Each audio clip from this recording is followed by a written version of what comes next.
think just to start off with, I'm gonna throw a little bit of a softball, but all of you have different backgrounds, you come from different types of training artistically, different studio practices, and yet you've all arrived at this moment towards printing textiles.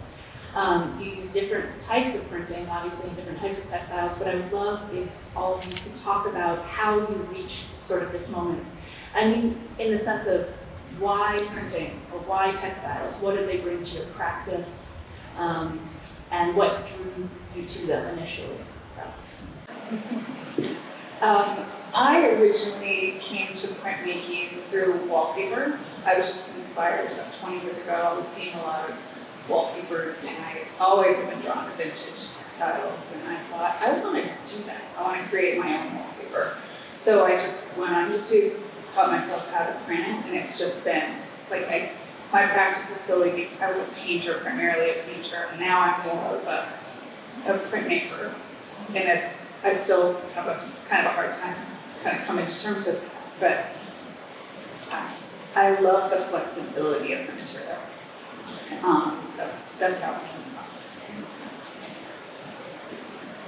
Hi everyone. For me, I started actually sewing when I was about 6 years old, and someone that I lived with that was my caretaker taught me to sew. She was a seamstress, and so my first introduction is using her scraps from her garments to create doll clothes.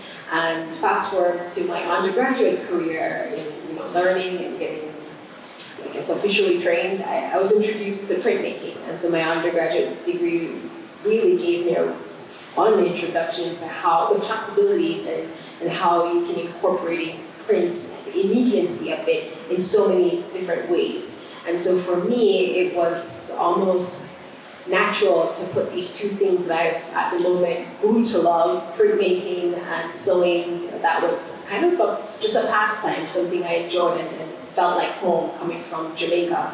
And that's kind of how I got started. I started off getting into fabrics actually from a childhood love of stitchwork and quilting. I'm a big knitter and quilter. I think that kind of started me off in charge and picture knitting and quilting, all of these different ways to sort of bring image into textile. And then when I got to my undergraduate school, I started seeing everybody silk screening, printing with dyes, and all different ways to translate image onto fabric. And I think it was something that I started off with and kind of just fell in love with, and how textile can bring so much more to image, and the conversation between the digital sort of matrices, how we have image turning into sort of the physical matrices of the weave of the fabric and the materials and how different chemicals interact with each other. So I kind of started with it and just kept going. How I came to printing on fabric is I am first and foremost a photographer. And when I started in photography, everybody was in the darkroom. And I really fell in love with that process. Like, that was very romantic for me to be in a space and focused on the creation of my image. And by the time I went to grad school, everyone had switched to digital, and it didn't feel the same. And I wanted to be able to build a history into the work that I was making, and fabric allowed me to do that. So initially I started with heirloom fabrics or vintage fabrics that had already had a life, and by layering the two together, my imagery in these fabrics that had some significance, maybe it was a fabric that my grandmother had or my great-grandmother had, it, for me, changed the image completely. And so since then I've just become a photographer who likes to print on fabric. I came to printing after many years. Most of my career was as a public policy consultant for urban development, and I quilted on the side without a lot of extra time. There's something about making quilt units that you can do incrementally that is very satisfying. It's repetitive, and you can play with units once you have them. So I spent about 10 years quilting with a contemporary vocabulary, and wanted to loosen up. My work is very graphic in quilting, and I wanted to work more directly with my hands and color. I was really interested in the ability to print out more units in a different sort of way. There's a certain repetitive process and seriality about that I love, and to riff upon it. So I came to printing for that, but also I started printing with dye and fell in love with the ability to layer and paint and really play with light and luminescence. So all of you kind of just touched on this in actually different ways. What printing, how you arrived at printing and textiles, and sort of what it gives to your practice. But I'd really love if you could expand on that. I think Gary started to say a lot of it, talking about the repeat and the seriality and working in series, but also that sense of playfulness that happens through it. And I'm really curious about how playfulness and play and iteration manifests and what that allows you to do in your practice that you otherwise wouldn't be able to. I think for me, I went off to grad school about 4 years ago at this point, and I had this opportunity to, the time and space to really think about how my materials were meaningful to my practice, how I already had a love of portraiture, and kind of creating living space in these pieces. And so I took this box of baby clothes that my mom received from family, well, not family, from people that she worked for, and she usually passes it on to family, or when I was a kid, we would wear them when we immigrated to the US. And we had this practice of carrying and using hand-me-downs, being a part or way of clothing ourselves and just being resourceful. And so I thought about this practice and leaving home and wanting something that still reminded me of home, and thought that these materials could be my part of my artwork. And so that's where I started creating these tapestries that holds the stories of my mom's labor. I mean, these clothes that I also had were she cared for in terms of washing and clothing the children that once wore them, that she would take care of. And I thought of all the history in the materials there, and then I had so much more to say actually politically about just the nature of care work and the complication in that. And you think about one's identity and the context racially and all of the history there. And I thought it gave me the opportunity to kind of say these things and have it be undercurrents, and then also main points in various pieces. So there's moments of pause, there's moments of thought and contemplation. And so materials for me, as well as the printmaking aspects, help to carry these messages on and maybe make certain portions more visible, and even thinking about how other artists use the color black as this way of talking about one's identity and in some ways also a stamp in society. Just the complications of United States racially. I thought that all these things merged together with also consumer waste and thinking about consumerism and just the whole makeup of our society, capitalism, is constantly being questioned and thought of in the works. And so for me, those merging of materials and also printmaking allows for all of that.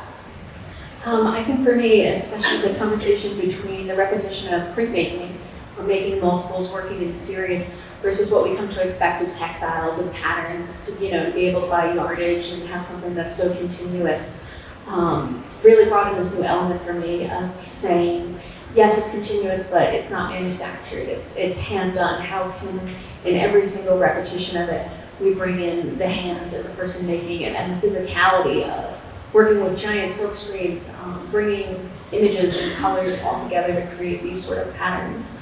And the conversation that varied multiples is going to start to have, because you never have the ability to replicate something perfectly on textiles. You're going to have the stretch of the fabric, you're going to have the weave of the fabric, all of this come into play and give your work a lot more life. and so much more movement even within the static image that you're creating. So I guess I'm gonna be the black sheep again, because I don't really work in the same way that printmakers work, in that I'm often creating an individual piece instead of a series, so there's not a lot of kind of repetition, but I would say the way that play, I think that's the word that Carolyn used, came up into my work is a sort of how I work through those individual pieces. Like I'm not one of those artists who, this is what the piece is gonna look like from the beginning, I'm gonna do it like this, and then that's what you get at the end. For me, there's a sort of falling through and the art leading me as I go through it. So I'm very open in the creation process, and I'm often listening to things and thinking about things, or if there's a happy accident. You know, my daughter had this book called Oops, it's one of her favorite books, where, you know, there's like a blot on paper, and then you take that blot and turn it into a rabbit, or there's a rip, and then you draw around it and make the crocodile smile with the rip. I think that's very much how play comes up in my work, because as things happen, I feel led through that process. So I think also the way I work is less like a printmaker, and even so less like a photographer, and more like a painter in the creation of an individual piece, even though I'm working with photographic images. For me, my work when it print, well, all my textile work was clay, but for printing, I print and paint together, but my initial impressions are from a silk screen, from a breakdown process, and that I reuse and reuse until it really disintegrates. So each time, I don't know really what I'm gonna get until after I've screened it. And I mean, I've gotten a lot of dogs, but I've saved some of them. And I respond to what's there and recombine them and put them together as units. And it's a lot of discovery. For me, it's discovery of shape, a suggestion of a narrative, and then, you know, color interactions. I don't always know what's going to happen. This was my early experience of working with dye, and it's to me it's like a miracle that it really comes out in how it's supposed to when it does. But there's lots of things that you can't really quite predict. So I'm in awe of how it all happens while I'm doing it. So I think for me as well, I'm also, it's all about play and experimentation.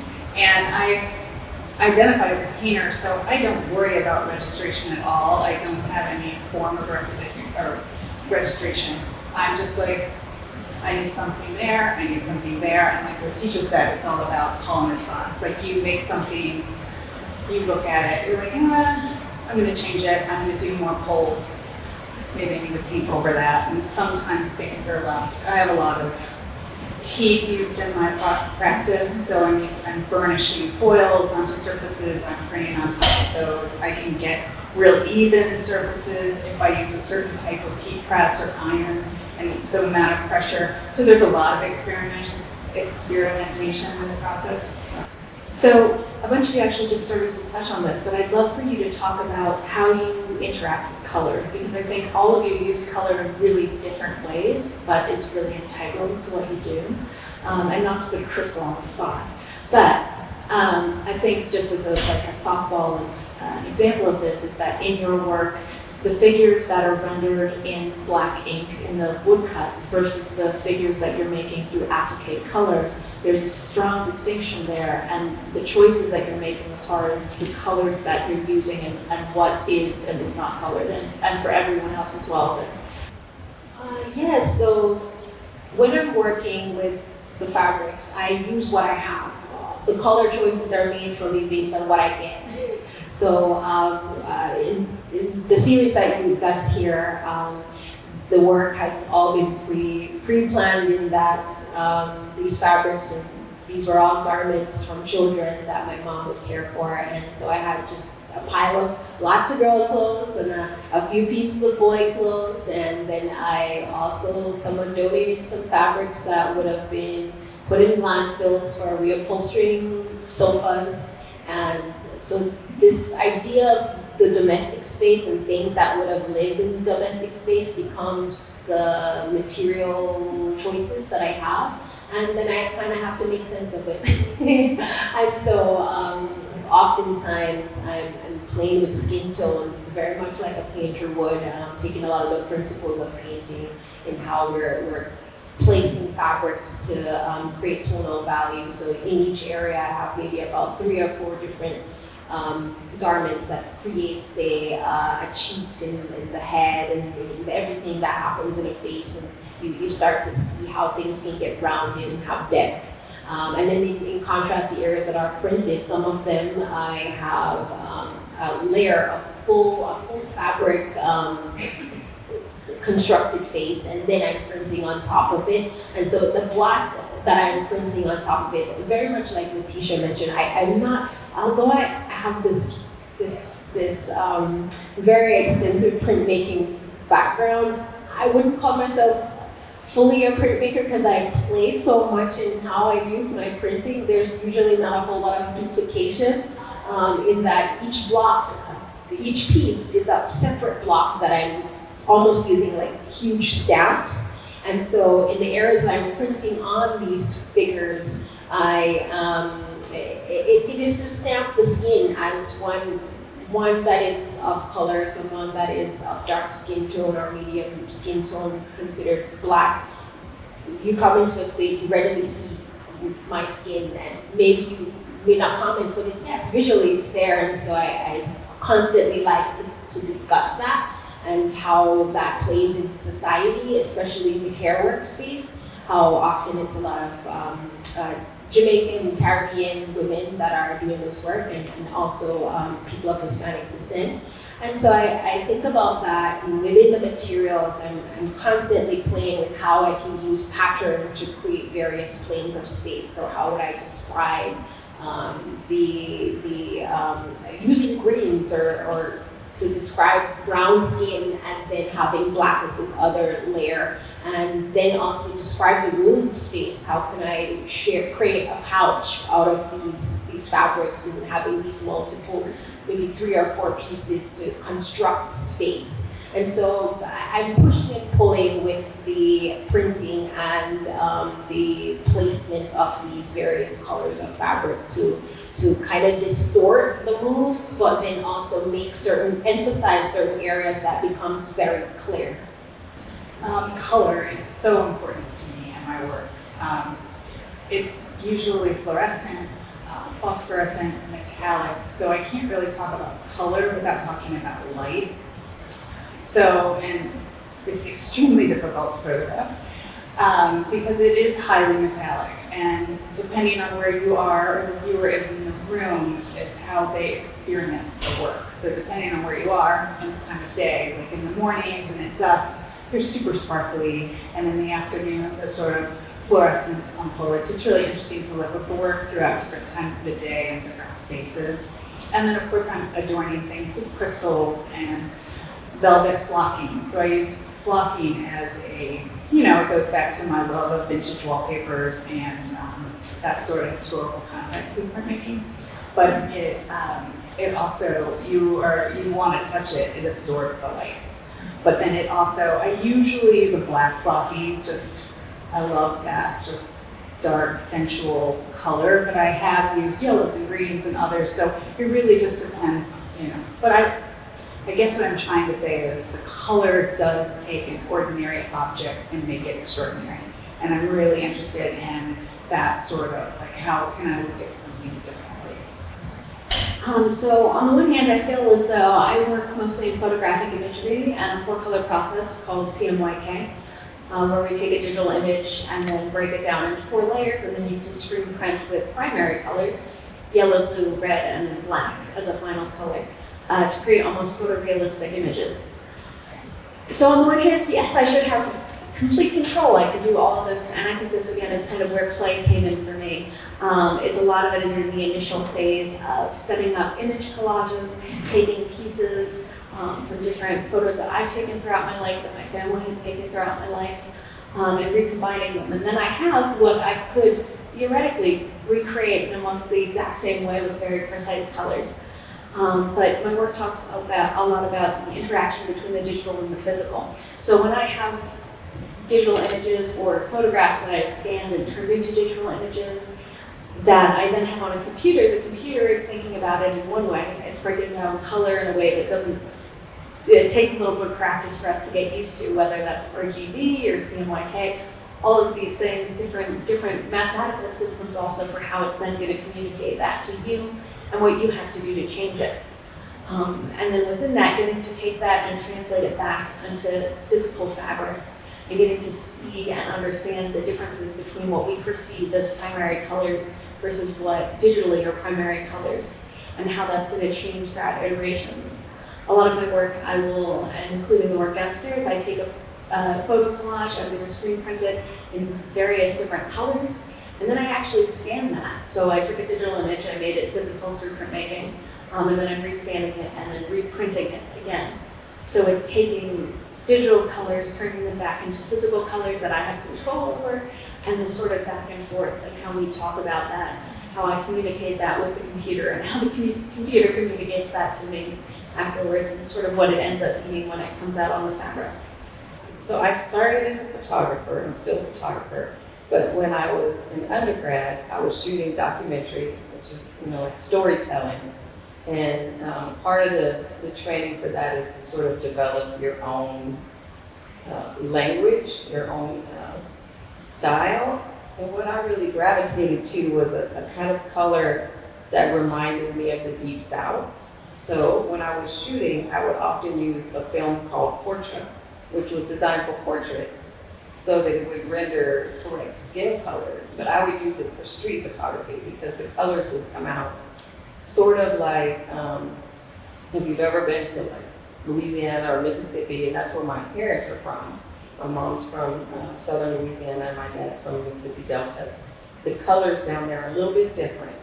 The dirt's kind of a reddish clay color, and so after the rain you get this rich, like terracotta in the dirt, and you get this, what the saturation of the greens is like that can happen in the homes. They use vibrant colors, but because of the history, they have this like worn thing to them. So that's my color palette, the Deep South.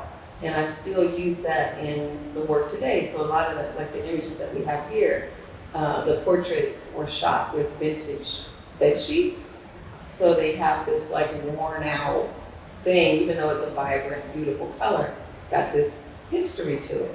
So I don't quite know how to explain that other than to say that, like my choice in fabrics and things, I'm looking for something that feels like it has a history, and I'm often, my work is very research-based, so I'm often dealing with things that happened a long time ago and layering in the contemporary, so that push and pull between the past and the present is a major part of my work and my language, my visual language. So heavily influenced by that sort of like Deep South color palette. I would say that what I love about color is learning how to use color and applying it spatially, learning what colors recede, what colors move forward, and which is very tricky to do when you're painting or dyeing because they get unpredictable. Well, at least at first they're unpredictable, but I aim to think of my work spatially from a color perspective. And I would say I stick with a standard palette and push it in different directions. But to me, it's also about color that interacts with each other, and you can use the same color and it can be quite different next to one color versus another. And then there are all these different kinds of blues that do different things and reds that do different things. And they can all work together. So for me, that's part of the play, really understanding what colors can do and how they interact together. So switching gears just a tiny bit, a lot of you have different types of representation of nature or landscape or the environment in your work. I'd love if you could talk about that within the context of print and the materiality and the colors that you just mentioned. Especially Sarah, if you could start off talking about your sort of representations of nature and the compositions that you make and how that relates to how you're thinking about the world. Okay, so printmaking is all about layering, and in Toronto, which is a piece I have downstairs, it sort of is hinting to sort of Japanese screens and that sort of history, but it's, my work is all about nature. Plants are extremely important to me. They kind of become portals. Like when I see a certain plant, I remember seeing it when I was 3, 16, my friend's garden, my community garden in Queens. It's like this Rolodex of images. So screen printing, my process is very analog. It's all hand printed films. So I am like in my studio, I'm like, I need some weeds behind that. So I'll create a screen and I can print it multiple times. So it becomes about the layering. So not only does nature have layers, the earth, the forest floor, the this, the that, you're creating literal space, as in I start with the background, the sky, the horizon line, and then I build in the middle ground with the beach leaves and the trees. And I'm making these screens up as I go. I'm like, okay, I need beach leaves, I need pine needles. So it's like that call and response again. And then it's also then the foreground and trying to think about keeping our wild spaces wild. So, and having these nurturing places to hold, nature safe and sacred. Have I answered that? But it's about layering. I mean, printmaking is about being able to layer image upon image upon image and creating space. And then the dialogue that happens between those spaces. For me, I'm thinking a lot about the interaction between people and space in that how we domesticate, very much like you described, our gardens and these spaces that we live in and they become fixtures in our life. Like I think about also how care work, also the work by the hands of these individuals are fixtures at some points in one's life, and how it's like it's this extension of care for both the individual and the family, but then also there's this complication with how society also treats that and values that. Both for the care worker and the family. And so I think a lot about this experience of kind of how society pushes us to create these constructs that it serves us in ways, but then also distance us in ways, and we're kind of passing ships in a lot of ways.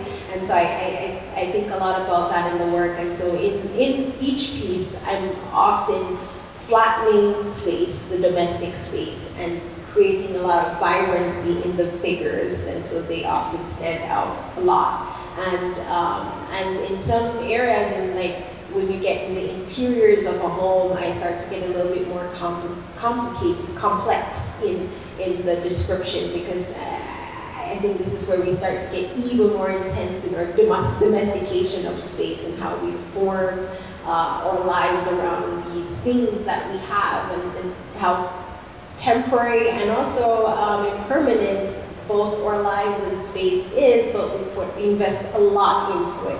And so I'm constantly thinking about the tension in that, and the tension also in the work between the perceived employer-employee and navigating that relationship and keeping it healthy, and then the true love that's built within the care worker and who's being cared for. So, yeah. I think a lot of my approach to landscape and place sort of is drawn from memory. A lot of the images I'm working with are coming from places that I've lived throughout my life, or that my family has lived throughout their lives. Sort of approaching it from an aspect of moving it past a single memory, a single experience, and more of thinking back in sort of a sense of memory. When you think of home, you don't imagine a single particular day and exactly what occurred at that point. It's more drawn together from several different experiences. It's all kind of blurred. Looking back, especially the imagery I used from when I was a child and where I grew up, a lot of that is very over-idealized and having a completely different understanding of the world around me when I'm younger. So I tend to use these very vibrant, playful colors. Seeing how they all blur together. I also use a lot of imagery from where I've been living for the past several years, which has been in Chicago. At first you move to a place like the city and you look around and everything is so beautiful and the skylines, everything, every single day. And then as sort of the monotony of commuting every day and getting to work and looking out the window, all of this starts to blur together. So I think I lean towards place not as a representation of a single moment or a single space, but as a way to bring time into the equation and sort of the physical understanding of spaces. I think that also translates through with the colors as well. Standing in the work downstairs, even discussing it with people earlier today, it's almost very anxiety inducing. It's trying to stand there and if you start thinking about memory and sort of the aspects of it, I kind of consider it cannibalizing. You're trying to remember a specific event and every time you remember it, it changes slightly in your mind. You misremember something, but then that's brought into your catalog in the future of how you're going to remember it. There's no way to interact with it without it decaying in certain ways. But it doesn't feel that way. Something that you remember now, even if it holds almost no resemblance to what originally happened, feels just as vivid and as vibrant as these sort of, photographic representations of these places. So the work that I have downstairs is from a body called Bitterwater Sweet. And these images were taken in Mobile, Alabama. And it was a story about descendants of slaves that came over on the slave ship, the Clotilda, which was, they were illegally brought over. It was after it had been deemed illegal to transport slaves across the ocean. And this gentleman, whose last name was Mayer, was a shipbuilder, and he bet someone that he could still bring slaves over. So he built this ship that was very much like a kind of schooner that could go across the ocean, but then also navigate up rivers. And he snuck 110 slaves onto his property, and this was about 5 years before emancipation. So these slaves were not enslaved for very long, so they kept a lot of their culture and their knowledge of where they had come from. And when they were set free, they wanted to go back, but were not allowed to go back. So they built a community called Africa Town in Mobile. So I went there and photographed. The portraits are their descendants. And the landscape is places where they lived or worked or lived, and the water was me following the path that the ship took when it brought them in to Mobile Bay, and literally scuttled up to Mayer's property. If you were to go there now and see where the ship is, you could look across and see their summer cabin where the family spends their summers. So for me, landscape has a sort of, I'm back to this word of history to it. So a lot of times when I'm working with nature, one, I have a very spiritual connection to nature, but also I'm documenting a space that has a history where people walked, where something happened, or I have a family connection to it or a cultural connection to that space. So for me, landscape is very much like revisiting something that happened a long time ago and capturing it. What is it like today? How has it changed? Or how has it not changed? So that all those landscape pieces is true. It's true for me. This is a topic that's very dear to me in my work and in my entire career and life. When I was born in the Bronx, and my family moved to Yonkers and moved to another city for college to Pittsburgh. And many years ago, I moved to Philadelphia. So when I was a child, however, we used to spend our summers with our grandparents, which in the Garden of Eden, which I considered. We would go to the country, to a lake house, and I used to think it was really far away in the country. It's only half an hour from Yonkers, but it was fully populated by these, my grandfather was a gardener. We were surrounded by woods on one side. It was not what I grew up with in the city. So both have played the natural world and the urban man-made world have always been a dialectic in my life that I've been looking to unify.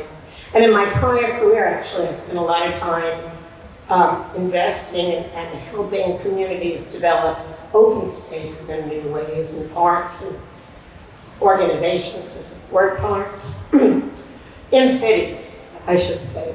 Now, Philadelphia, I don't know how many of you know Philadelphia, but it is a very great city. I mean, no matter what you try to do, you're going to find your way in a great. It's broken up by Native American paths and odd sort of ways, which follow the geology and geography.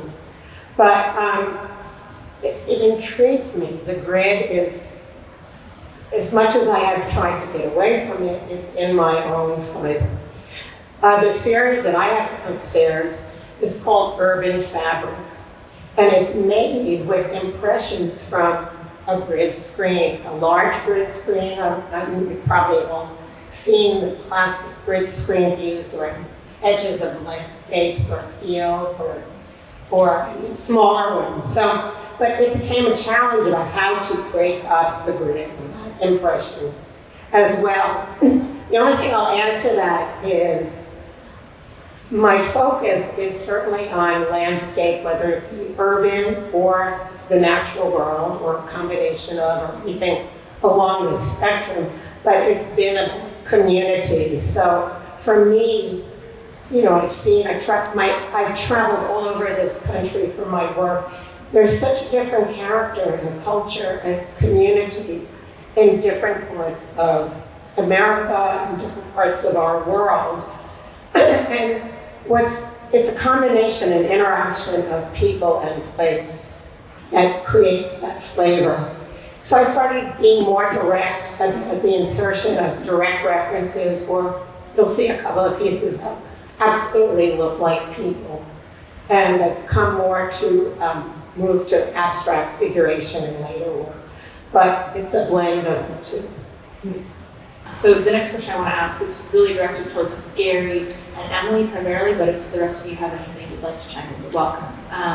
I'd like to hear you talk a little bit about the way that you use abstraction in your work, because both of you sort of float between realistic depictions and abstractions. And for Gary, you use your titles also, I think, to pull out sort of associative meanings and imagery as well. If you could just talk about that. Well, you should know I studied architecture, which would be very evident from my work. I'm passionate about shape. I can draw a figure, but I can't really feel comfortable drawing a figure. So I could be more realistic if I could, but I can't. And the other thing about me, I like to move fast.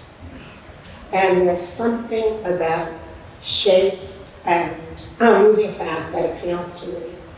So I start with shape, and I enhance shape. And what I would say is, I don't want to hit you over the head with where I'm going and what I'm thinking about in terms of my forms or my figuration or my abstract figuration. I kind of want to suggest it, even in my titles. I think a little hint is helpful, but I'm not going to tell you how to view my work. So I give a little extra nudge with the title. I think for me, abstraction plays in a lot of ways. A lot of it for me is process-driven. Sort of the abstraction of having to apply halftones to imagery to then screen print, and then you also have the sort of grid of the mesh underneath it, and how that's all interacting, how the colors are moving away from photorealism, even within a single work of repetition, but repetition with color changes, and then sort of repetition with decay until the image is becoming sort of just color fields that are almost mimicking what the original photographs were. but aren't quite there. I think I aim to create more of a sense of concepts rather than being able to pick out elements and be like, oh, I visited this exact place. Or yes, woods, I can relate to woods. But these elements of things that we think about when we think of nature, or we think of cityscapes, or we think of living and growing up and commuting and spending time in different places. Yeah. Actually, Yeah. one thing I think about your work, it has a lot of expressionism, impressionism, the way the color hits you. So it has an emotional quality, that, the way you use line as well, color and form does that as well. Is that something you consider when you do it? Yes, it definitely is, and sort of how the different ways that the line work is, and especially reflection is another thing that I think about a lot in my work, and how that's also interacting. If we think of more modern architecture, especially, a lot of buildings are starting to go up that are entirely glass. So if you're looking from a distance, it's mimicking the sky almost. Whereas you can look at a still body of water and get perfect reflections of the trees coming down and everything sort of mirroring that, and how the differences of then decay is going to come into that. When you're starting to look at glass, they don't make glass perfectly clear on buildings because birds will just fly into it. So it's always tinted, it's always a little bit distorted, it's always degrading a little bit, but you have a still moment in the woods and you get these almost perfect reflections. Both of which, though, throughout the different processes, they mimic each other and they decay and they can perform in the same way visually, but bring very different elements to each of the works. So this is going to be my last question, but it's directed at Crystal and Letitia. Both of you use figuration in your work, right? In contrast to Gary and Emily, but you both engage with textiles and with digital prints and printmaking, woodblock printing in very different ways. I would love for you to talk about how the textiles function in your representations of individuals, and if you feel like the textiles act as a proxy for the body at all. Absolutely, though it's definitely a proxy. I feel very much like I said initially in one of our first questions, how these fabrics, often my mom used them in terms of clothing the children, and then she washed them, and all the things that one does when you're caretaking for kids. To me, it has evidence of her hands and her labor. And so using that to construct her figure and construct the children's figure, and then using some upholstery fabric and other consumer waste to build the rest of the composition feels like it's conceptually holding all these narratives of her labor, and then the narratives of the domestic space, and what people use, the things that people use, the brands people associate with, because I mean, we all know that care work it's expensive. It takes a lot to care for kids, especially now. And so when one is able to afford to pay for a nanny that is in home, and then also have what is very prestigious brands of certain products, you know that they're in a certain space in society, and so there's all these connotations that comes with that. There's class, there's a lot there, and so it describes some components of who these individuals may be, and then there's all these other cheeky surprises as to just how kids are, the cuteness of kids' clothes, and all these little fun things that you find on children's clothes, and so there's fun surprises there. So yeah, I think that I'm constantly thinking about, or one's space in society, one's identity, specifically my mom's identity here coming from Jamaica, and fully developed Jamaica, and coming to the United States, and the shifting of culture that comes in that. I'm thinking a lot about the negotiations that she makes in this place that is a domestic space, but then also a place of work. I think it depends on which pieces of mine you're looking at, whether it's a proxy or not. Like the works that have vintage or heirloom fabrics in them, I would say yes. For the works that are here in exhibition, I think the fabric is more of a tool in the storytelling. The works are all printed on cotton fabric. And for me, you know, cotton has become a staple because when I say cotton to you and you look at me, it takes your mind to a certain place, even if it's a brand new spanking piece of cotton. So there's that connection that triggers. And also things like some of the works are in these embroidery hoops. And the idea of like when a woman puts something into an embroidery hoop, she's making something maybe precious, maybe special. Maybe we all have something from our grandmothers that they embroidered. It gets passed down through the generations, and it's, you know, this like homemaking space when you think of an embroidery hoop. And so then when I put an image in an embroidery hoop that's, you know, land that was kept from someone, or water that they were transported across as slaves, you know, it's a whole different conversation to have this like picture in an embroidery hoop. So I think the use of the materials in Bitterwater Suite that's downstairs is more of a tool or a mechanism to continue the story that I'm creating in this body of work. Thank you all. Those were amazing answers, and thank you so much.